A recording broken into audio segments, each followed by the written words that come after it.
The first video for chapter 15 is a quick introduction to fluids, and this is going to cover the stuff in chapter 15-1 of the textbook. Okay, so fluid. A fluid is a state of matter.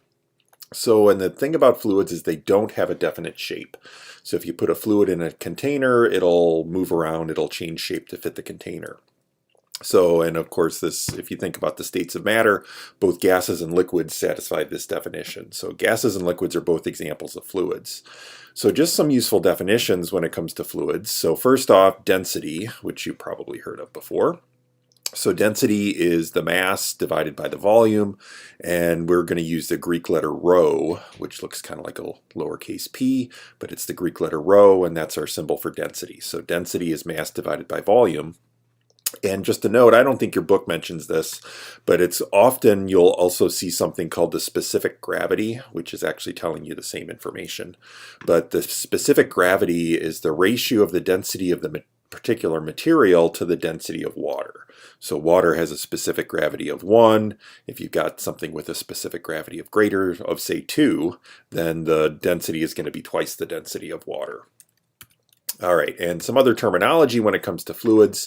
So you can think about what's called an incompressible fluid.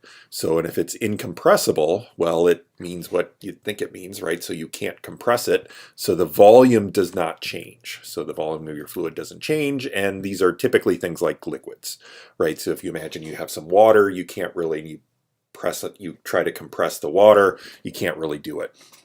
Now, this is sort of a idealization because, of course, even in most liquids, you can compress them by just a little bit, but it's pretty small. So to a good approximation, you can think of most liquids as incompressible fluids.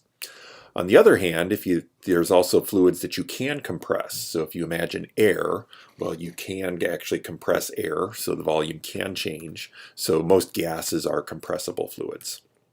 All right, and for this chapter, we're going to be restricting ourselves to mostly what we call ideal fluids.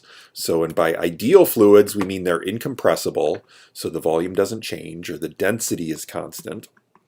And they also, once we get to fluid flow, we're going to assume there's no viscosity. And viscosity is just a resistance to flow. So it's kind of like friction for fluids.